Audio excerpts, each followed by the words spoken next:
dari kopian ke lain langsung Assalamualaikum warahmatullahi wabarakatuh. Waalaikumsalam warahmatullahi wabarakatuh. Bismillahirrahmanirrahim. Alhamdulillah wa syukurillah wa la hawla wa la quwwata illa billah. Rabbi shrah li sadri wa yassir li amri wa hlul 'uqdatam min lisani yafqahu qawli.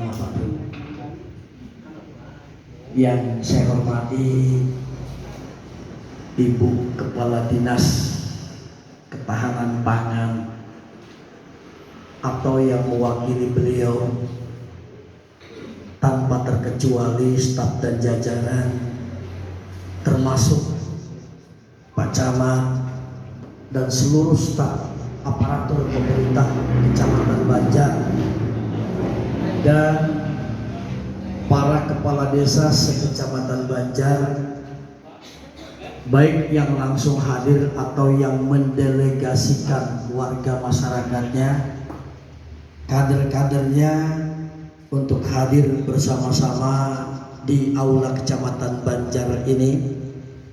Tentu semuanya tanpa dapat saya sebutkan satu persatu.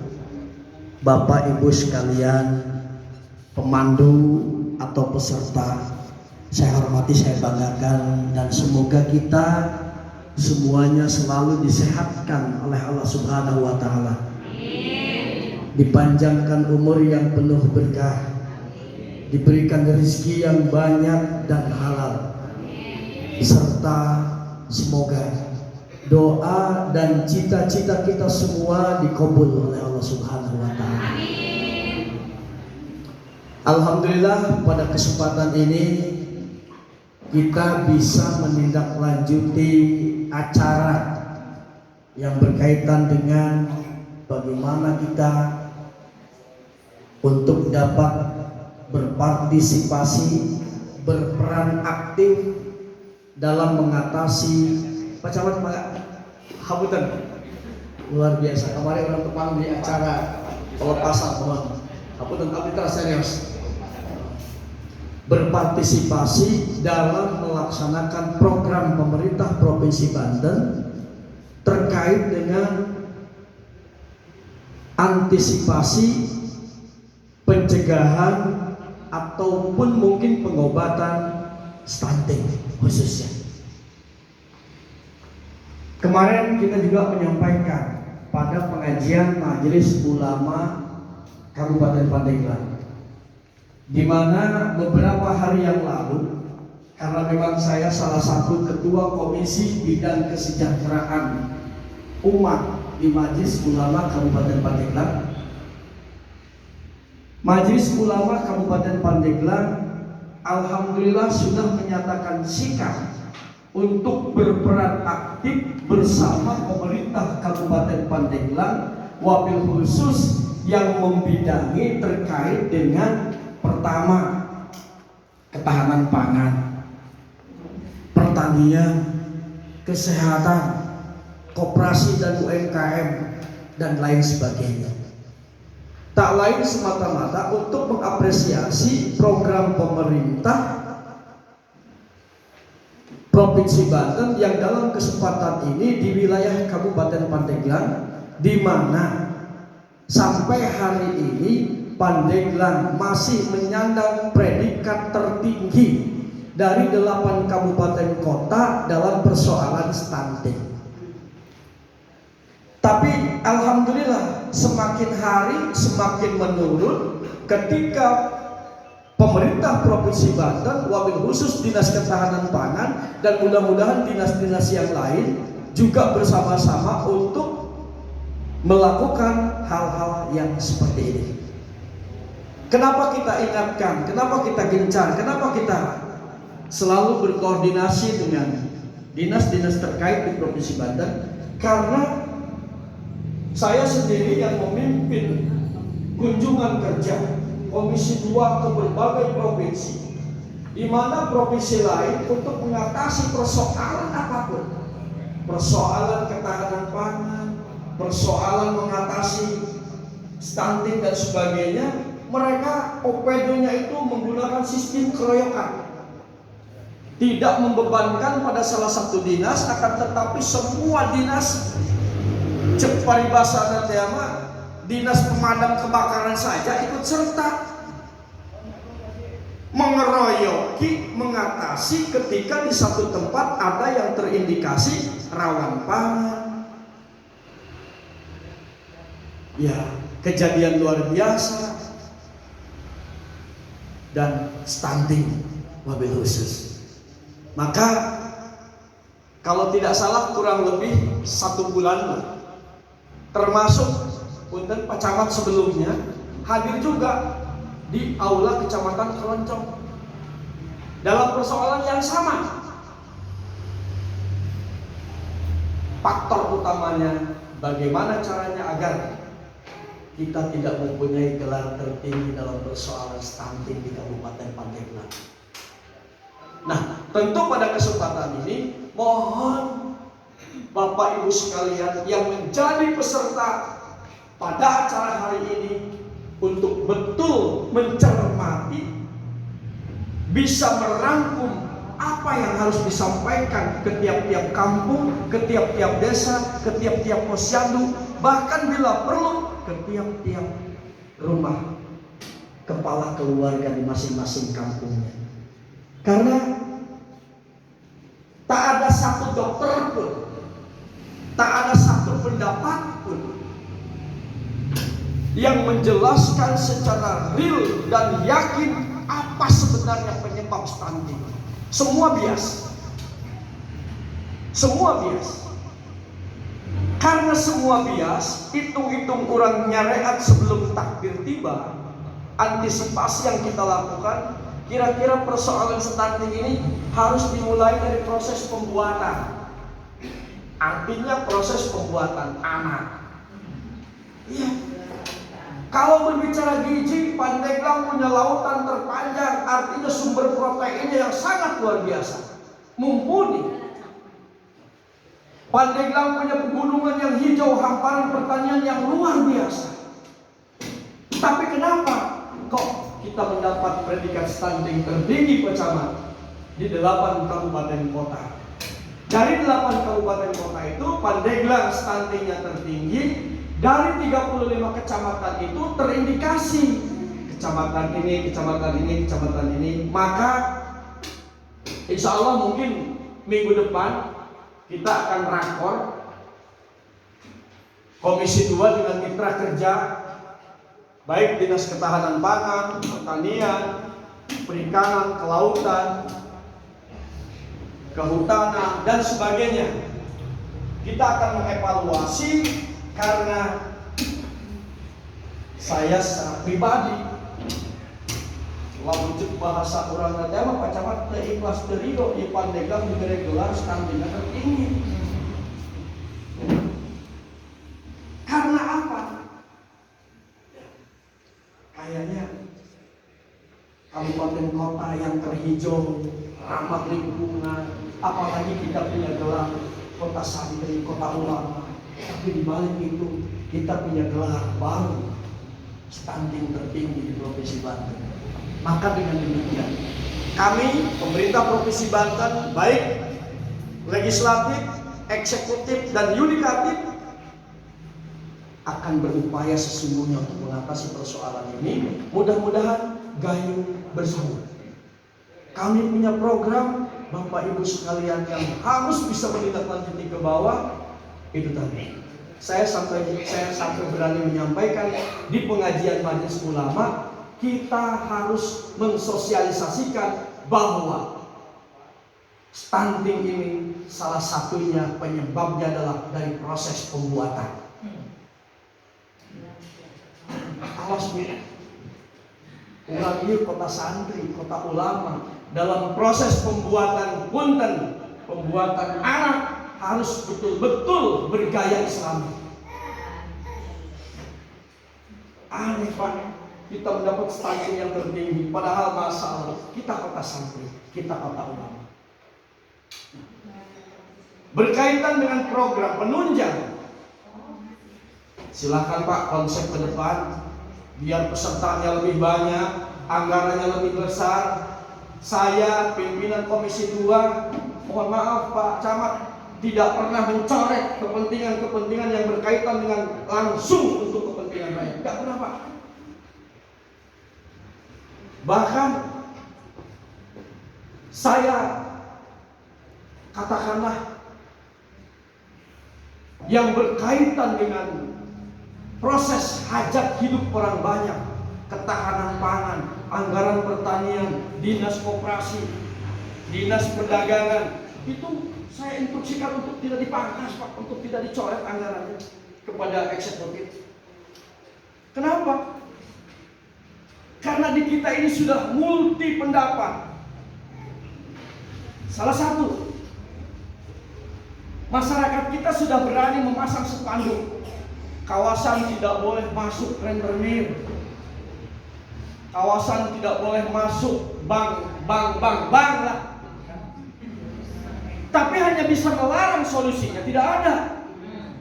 Nah ini, akhirnya kita menyiksa rakyat. Artinya menyiksa rakyat, yang mau masuk juga takut, padahal dia sudah invest, meminjamkan uangnya kepada masyarakat. Masyarakat kita secara spontan dengan adanya larangan itu masuk ke kampung-kampung, ke desa-desa, merasa berterima kasih karena hari ini mereka tidak didatangi oleh penagih. Tapi di sisi lain harus ingat, kita kembali kepada laptop, kota santri, kota ulama, hutang dunia akhirat wajib bayar. Taruhlah bunganya mungkin kita bisa mungkir karena bunga itu yang berlebihan haram menurut agama. Tapi pinjaman pokoknya wajib segera dikembalikan. Nah ini, Pak, saya memimpin kunjungan kerja Komisi 2 ke Kabupaten Karawang. Tapi programnya luar biasa. Salah satu mengatasi tadi itu, dilarang bank atau rentenir masuk ke daerah ini. Mereka jauh-jauh hari sudah memprogramkan bahwa anggaran di dinas koperasi dan UMKM-nya itu besar. Sehingga masyarakat melalui kelompok-kelompok UMKM, melalui kelompok-kelompok koperasi diberikan pinjaman modal tanpa bunga. Luar biasa. Luar biasa. Programnya cemerlang. Nah, jadi ketika mereka memasang spanduk dilarang masuk rentenir, dilarang masuk bank anu, mereka sudah mempersiapkan ini loh solusinya.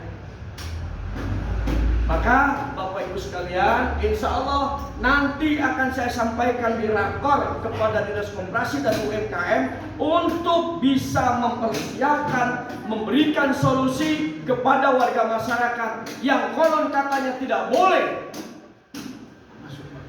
masuk bank anu yang memberatkan masyarakat, tapi tidak ada solusinya, agar nanti ada solusinya. Dan biar berjenjang, Dinas Koperasi dan UMKM Provinsi Banten berkolaborasi, bersinergi dengan Dinas Koperasi dan UMKM Kabupaten Pandeglang khususnya, supaya di sana memprogramkan untuk mengatasi, memberikan solusi. Di Pandeglang pun bisa, dengan catatan Bapak Ibu sekalian harus siap siaga terlebih dahulu bagaimana caranya mengatasi stunting. Dan stunting itu mari mulai hari ini kita sampaikan kepada seluruh warga masyarakat.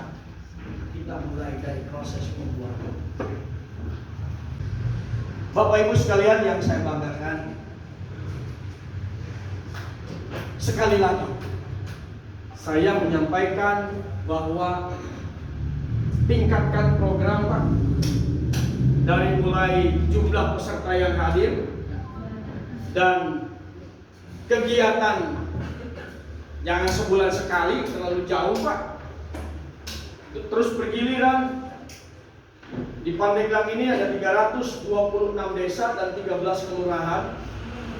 Kalau bisa dari semua desa dan kelurahan itu bisa mengikuti acara-acara seperti ini secara bergantian. Dan absensi ini menjadi satu bukti bahwa katakanlah Jangan sampai ketika acara orang itu lagi yang ikut menghadiri, menjadi peserta dalam proses penanganan di wilayah daerah yang stuntingnya tinggi, tentunya di wilayah Kabupaten Pandeglang. Kalau harus bicara jujur,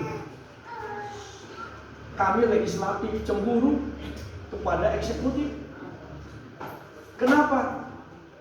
Kami mereses, Pak, mengumpulkan orang banyak, tidak ada uang saku, teu aya uang bensin, teu aya, Bu.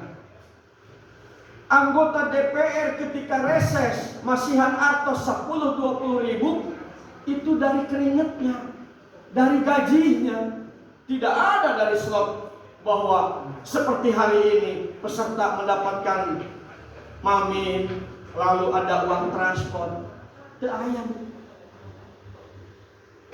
Yoyon Sujana dan anggota DPR di 85 anggota di Provinsi Banten itu, kalau kunjungan dalam daerah, uang sakunya seberapa coba, Bu? 150.000 sehari. Kalau dulu iya 1,5 juta sampai 2 juta. Tapi setelah Covid, kami pun kena Covid. Iya, Bu, bayangkan tidak 1,5 juta per hari uang saku, 150.000 dari 2019 sampai hari ini. Gagahnya doang anggota DPR. Orang lain tidak berani bicara, saya bicarakan. Dan orang lain, ya wajar, diundang ke masyarakat, bertemu royong masjid tidak datang, wajar. Diundang ke masyarakat tidak datang, wajar. Yoyon Sujana mah mantan kepala desa, Pak. Mantan kepala desa, di mana kepala desa dulu itu bukan pengguna anggaran, Pak Camat. Teu aya artos, subsidi waktu Aldi jadi kepala desa 2,5 juta setahun. Setahun 2,5 juta. Cuma Allah memberikan jabatan itu dengan harkatnya. Aya harkat, Pak. Di mana bayar rezeki ada sesuai dengan harkat. Nah, sekarang supaya ulah loba fitnah ibu ngomong ke anggota DPR kunaon ieu anggota DPR diundang teu datang karena pendapatannya sangat luar biasa. Anu biasa na glamor mah geus muyung we keluar ieu. Oh, ngeun abdi mah biasa kekeleueuran baheula ge. Gitu. Kamana tidak ada bensin dari pemerintah, tidak ada uang saku dari pemerintah. Ayeuna alhamdulillah ada uang saku sanajan 150.000, alhamdulillah. Aya bensin di pemerintah. Kalau ke Pandeglang 276.000 uang bensinna, lamun ka Lebak 310.000, lamun ka Tangsel mah rada ageung hampir 700.000 bensinna. Kira-kira menurut uji kelayakanana lamun ka Tangsel mah seueur macet. Jadi bensinnya habis di jalan. Pandeglang mah meureun cenah lancar, sehingga 8 kabupaten kota bantuan dari pemerintah untuk bensin anggota DPR itu paling murah ke Pandeglang. Najan ka ujung kulon tetap uang sakuna 150.000, bensinna 270.000. Lebak anggota DPR kunjungan ke Lebak, sanajan kagalian emas kasih potong abaya kali itu tetap uang saku dah 150.000, bensinnya 310.000. Tapi bagi abdi yang pernah mengalami jadi pejabat kepala desa, jadi kepala desa katakanlah yang tidak pernah mendapat transport, yang tidak pernah mempunyai uang saku, selalu jalan-jalan jeung jalan baik. Nah, ayeuna dipastikan sakitu terus disyukuri alhamdulillah. Yoyon Sujana ketika diundang oleh masyarakat pasti hadir. Pasti hadir. Lamun umpamana nu hajat dinten ieu ngondang, tapi teu kaburu karena seueur teuing. Karena sehari kadang-kadang 50 tuh undangan. Di Tungtung Cadasari sampai ke Tungtung Ujung Jaya Cikaung itu kadang-kadang 50 Pak sehari nu ngondang. Dan itu merupakan wajib karena apa? Relawan atau tim sukses atau keluarga, Pak, luar biasa. Kalau 50 sehari undangan Dibagi Bu. Putra kadieu mewakili abdi undangan. Hari undangan biasa mewakili ieu, lamun acara kieu biasa diwakili. Istri mewakili. Gitu. Karena teka uben. Cek pari paus kiamat keur 1000 bae pos 5.000. 50.000 Pak dalam satu kali undangan. Makanya saya katakan tadi, baik secara pribadi maupun atas nama lembaga DPRD Provinsi Banten cemburu terhadap kegiatan dinas yang seperti ini. Bapak Ibu kumpul dengan Bu Kadis, dengan Pak Kadis, dengan Pak Camat, ada slot anggaran resmi, uang pemerintah, tentunya uang rakyat. Makanya uang apapun yang diberikan ke masyarakat, barang apapun yang diberikan ke masyarakat, bangunan apapun yang nyampe ke masyarakat, notabene menggunakan anggaran pemerintah, baik anggaran pemerintah pusat, pemerintah provinsi, pemerintah kabupaten, pemerintah desa, itu tidak boleh diklaim oleh seseorang. Gitu. Contoh, ayeuna ibu pengen transport karena yoyo anu bicara di dia, oh tidak payah, tidak boleh. Itu sedikit banyaknya dari pemerintah provinsi Banten. Contoh, jalan ke Gang Ibu mah tos di Papindo, nu sanes mah ican. Oh ieu mah cenah menang dewan anu, bukan. Itu program pemerintah yang nyampe ke halaman Bapak Ibu sekalian. Jalan di Cikole ke mana namanya ke Cibiu bagus. Itu bukan dapat si A, si B, si C. Itu hasil kerja sama unsur pemerintah, baik legislatif, yudikatif maupun eksekutif tentunya. Eta yang mengaku-ngaku ia menang saya, ia menang saya. Eta mengalindur, kalindur. Karena tidak mungkin anggaran itu bisa digunakan tanpa disetujui bersama. Di anggota DPR ada istilah kolektif kolegial, keputusan itu keputusan bersama dan tidak bisa diputuskan dari 85 anggota DPR. Contohnya di Provinsi Banten hanya 40 yang hadir, itu belum bisa mengambil keputusan, harus 50% plus. Contoh umpamanya di Pandeglang 50 anggota DPR, hanya 20 yang hadir, itu tidak bisa dibuat menjadi suatu keputusan bersama, tidak bisa, harus memenuhi quorum. Makanya Pak Camat lamun diulem paripurna ke kantor DPRD Pandeglang, ya kadang-kadang ngaret menunggu quorum. Kalau belum quorum tidak bisa dilangsungkan. Nah itu. Makanya dalam persoalan ini tak ada satupun yang bisa diklaim oleh seseorang selama uang itu uang dari pemerintah, baik pusat, provinsi, kabupaten maupun uang tina dana desa. Tidak bisa. Dengan demikian, Bapak Ibu sekalian, mohon kiranya nanti ada simulasi atau praktek juga yang akan dilakukan. Saya mungkin tidak bisa ikut sampai selesai Pak Camat karena kita ada paripurna dan saya juga bertugas untuk membacakan hasil reses anggota DPRD Provinsi Banten Dapil Pandeglang Lebak. Insya Allah mudah-mudahan paling dimulai setelah jam 1 nanti, walaupun agendanya dari jam 11 karena tadi itu mencapai quorum kadang-kadang sulit Pak, sulit. Komo akhirnya terus pada akhir jabatan. Terus pada akhir jabatan, jadi anggota DPRD Provinsi Banten ini kurang lebih masih 14 bulan lagi masa baktinya. Kalaupun kita 7 bulan lagi akan melaksanakan pesta demokrasi, baik pilpres maupun pileg.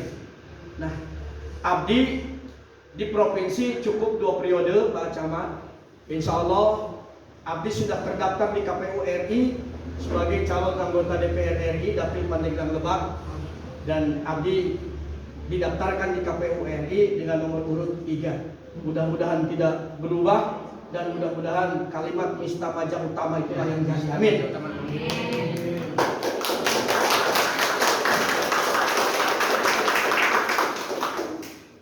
Berikutnya Abi berpesan, Bu, karena kita ini ada 2 ronde pesta demokrasi, ini pesan bukan kampanye. Pertama, kita sukseskan Pilpres dan Pileg. Karena itu yang akan dilakukan pada 14 Februari 2024. Nah, setelah itu nanti ada Pilgub dan Pilgub. Iya bakal calon gubernur, jeung bakal calon bupati ngarecokan. Uguh ke masa-masa Pilpres tereh jeung Pileg. Hayu masang gambar di kiwari kene. Kan ngarecokan eta. Masyarakat Balir kita nyiaran cenah ieu mana ya, padahal kan bakal calon gubernur mah nanti. Karena calon gubernur, calon bupati itu perahunya hasil pemilu 2024. Yang dinamakan hasil pemilu itu ya tentu dalam persyaratan untuk calon gubernur dan calon bupati harus sah secara hukum. Artinya hasil pemilihan presiden ditetapkan dulu oleh KPU, hasil pileg baik kabupaten, provinsi maupun DPR RI dan DPD RI juga disahkan dulu oleh KPU. Tidak menutup kemungkinan menunggu pelantikan presiden baru atau wakil rakyat yang baru terpilih menunggu dilantik itu. Karena di situ baru akan terdeteksi, oh partai A mendapatkan 7 kursi umpamanya sekian persen, oh partai B dapat sekian persen. Seperti update di Demokrat, oh Demokrat kiwari di Pandeglang genep kursi 2024 apakah 6 kursi, apakah bisa nambah atau berkurang. Sementara persyaratan untuk satu calon bupati di Pandeglang 9 sampai 10 kursi. Namun tidak ada partai yang mendapatkan 10 kursi, maka harus membangun koalisi. Membangun koalisi tidak semudah membalikkan telapak tangan. Contoh kiwari calon presiden. Padahal hasil Pileg 2019 berkoalisi sampai hari ini masih gonjang-ganjing. Masih gonjang-ganjing. Sebelum didaftarkan ke KPU, mereka semua masih was-was. Masih was-was. Apalagi untuk calon gubernur dan calon bupati menunggu hasil pemilu 2024 nanti. Nah, jadi Ibu hilangkan atau lupakan sejenak terkait untuk mendukung calon gubernur dan calon bupati. Ketika ada relawan-relawan yang mengajak kayak gitu kami nuntaskeun nu hiji heula ronde pertama, Pilpres dan Pileg.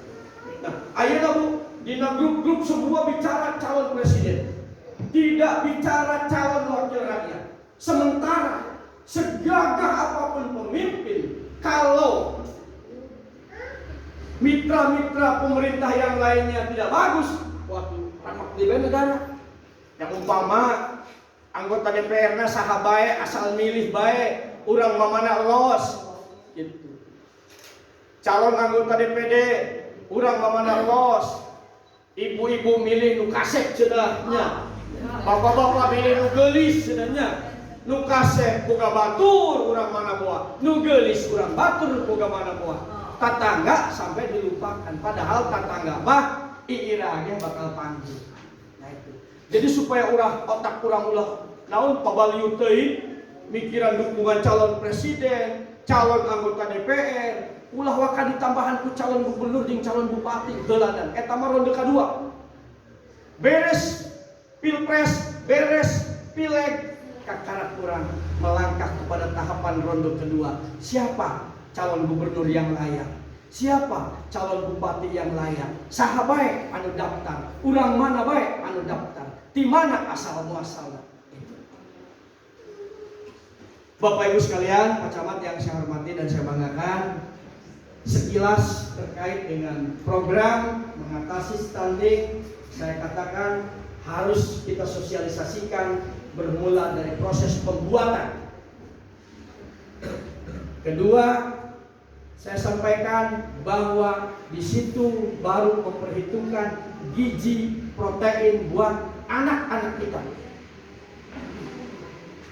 Ketiga, kita harus berani menjadi relawan pelaksana program pemerintah sampai ke titik-titik kampung, bila perlu ke tiap-tiap kepala rumah tangga atau ke rumah-rumah.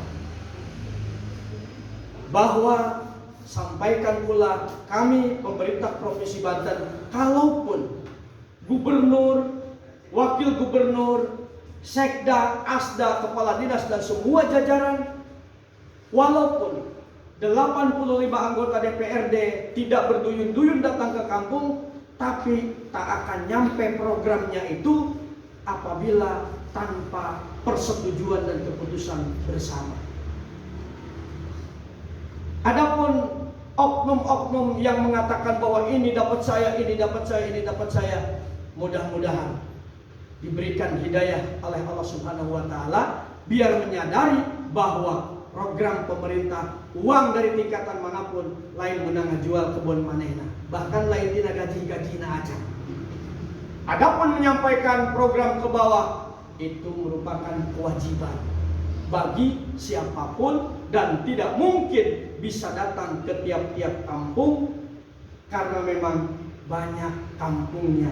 Desa Nabage di Pandeglang 326 tambah 13 kelurahan. Komo kampung, RT RW bae hampir 9.000. Satu RT di belah dia mah bisa satu kampung 2 RT, tapi di belah itu di selatan. Kampung belah dia 5, kampung belah itu 10. Jadi sa RT eta ada 5 kampung. Bari jeung jarak tempuhnya jauh. Salah satu contoh desa Tanjungan, luasnya desa Tanjungan 5.000 hektar. Luasnya kecamatan Banjar desa ribu aja ya Pak ya.